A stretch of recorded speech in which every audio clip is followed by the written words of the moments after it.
Here's a taste of what's to come, but before we get started, I'm looking for ARC readers for my dark fantasy crime novel, Down in the Dirt. If you like Joe Abercrombie, Scott Lynch, or Nicholas Ames, I think you might dig it. Link and details in the description. Now here's the video.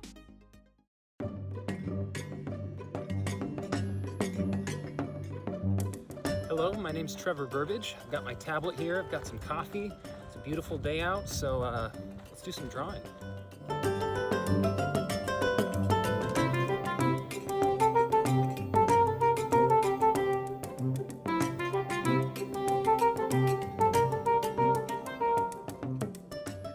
So starting off, my only idea here was just to draw the characters in a kind of peaceful, pastoral moment of rest. And I liked the idea of grounding things with this big, kind of slightly tipped tree here.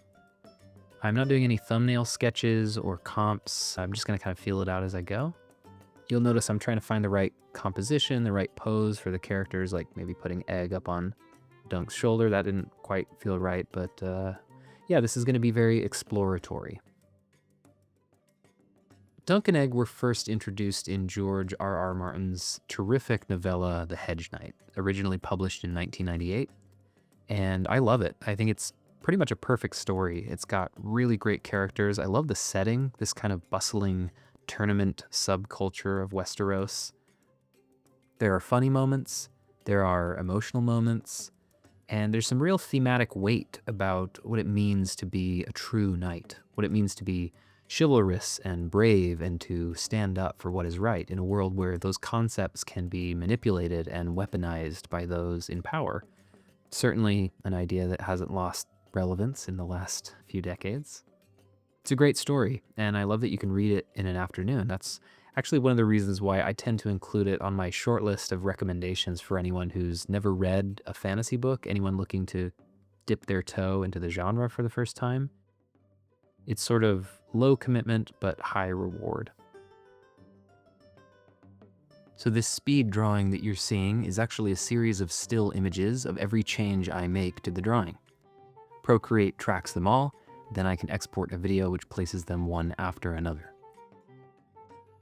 But right here, you'll see this is actually an iOS screen recording, so you can see what it looks like when I'm working in real time. A lot slower, obviously. These speed draws are great because otherwise, this video would be like 4 hours long, but the speed can sometimes obfuscate how meticulous this process can be. Like right here, I end up shifting Dunk's face up about 3 pixels. And sometimes there are moments like that where, I might be overthinking things, but sometimes, yeah, those little details, they can make all the difference. Now, if you're new to my channel, welcome. I appreciate you checking out my work, and I hope you'll leave a comment letting me know what you'd like to see me draw and discuss in the future. I actually have about 6 videos, all in varying states of completion. There's going to be a lot more uploads this year. I'm really excited about it, so I hope you'll subscribe and stay tuned. Now, right here, I'm actually measuring Dunk's height by heads. This is a classic kind of beginner's trick in figure drawing. Typically, a human being is something like 7 heads tall. You go more than that, you're going to get a more exaggerated, heroic stature. But he's roughly 8.5 something. This sort of thing is very common in superhero comics. You want your kind of larger-than-life figures. That's your goal. Egg is much smaller because, he's got some growing to do.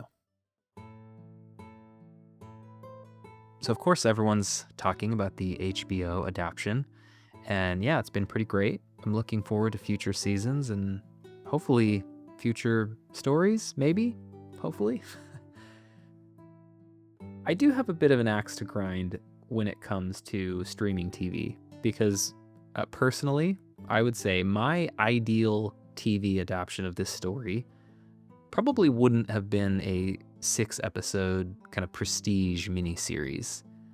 I honestly would love something more like a classic network show with long seasons of episodic stories. I realize it's a mode of storytelling that's a bit out of fashion, but like The Adventures of Briscoe County Jr., for instance, is one of my favorite shows ever. Tonally, not very Martin-esque, admittedly, much cheaper looking.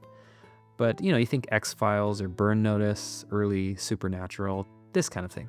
And I don't know, I think it would have been kind of cool to treat the Hedge Knight as kind of like a pilot. You know, you have your 90-minute opening episode set at the tournament, and then it ends with Dunk and Egg setting off on adventures for the rest of the season.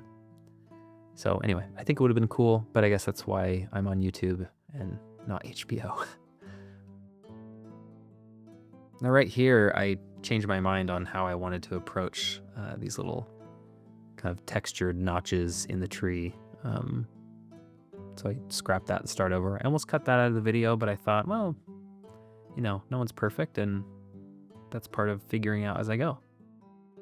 You'll notice I do pull in photo reference to help me figure out how to approach some things like these sort of weird knotty tree roots or the doublet that Dunk is wearing. I'm the first to admit, though, that I don't always use photo reference, and it's not because I shouldn't. I just tend to rely on my own internal memory of objects and poses and anatomy, and that's something you build up over time with lots and lots of drawing. The thing about learning to draw is that a huge part of it, maybe the biggest part, is learning how to observe.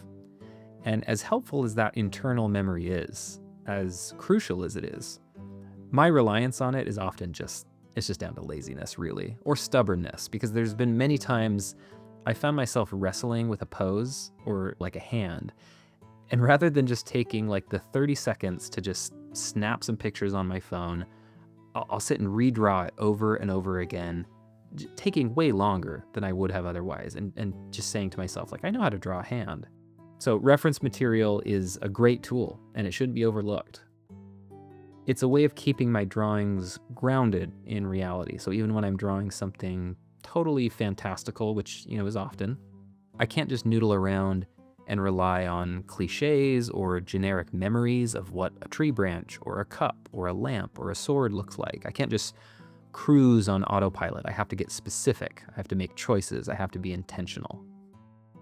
And these are things that I've been thinking about in the wake of the publication of the illustrated edition of A Feast for Crows. I can't say with absolute certainty that this involved data-scraped image generation. What I can say is that personally, I find it a bit silly to see Euron Greyjoy wearing Doctor Strange cosplay, and Tommen wearing Doctor Strange cosplay, and Arya, and this old guy, I'm not sure who he is. People in Westeros are just really into Doctor Strange, apparently.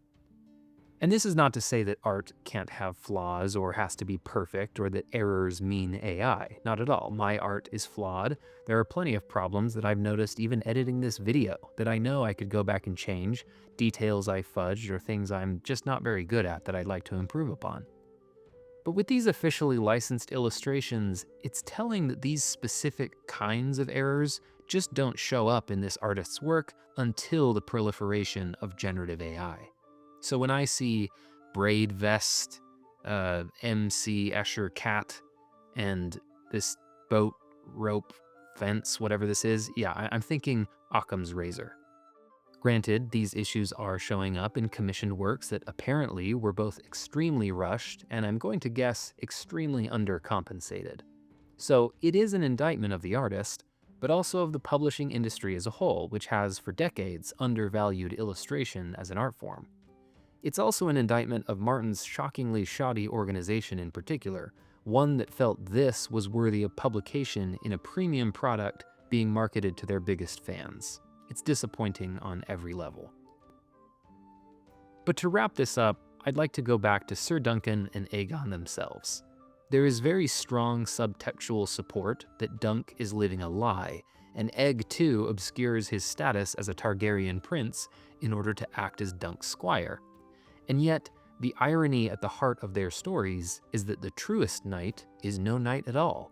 Both characters are, despite their dishonest identities, bastions of authenticity, navigating an inauthentic world where banners and bloodlines count far more than principles or compassion. So it goes for Westeros, and so it goes for us.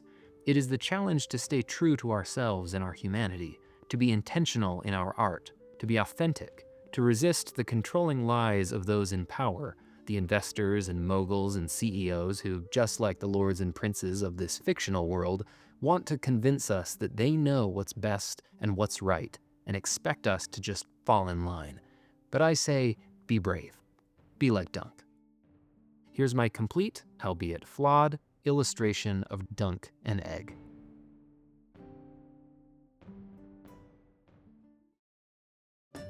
Thanks so much for watching. My next video is a big one. I'm drawing literally everyone that appears in Dungeon Crawler Carl Book 1, and I'm excited to talk about why I've fallen in love with that series. I hope you'll like this video and subscribe to my channel, and if you're interested, check out the advanced review copy of Down in the Dirt. See you next time.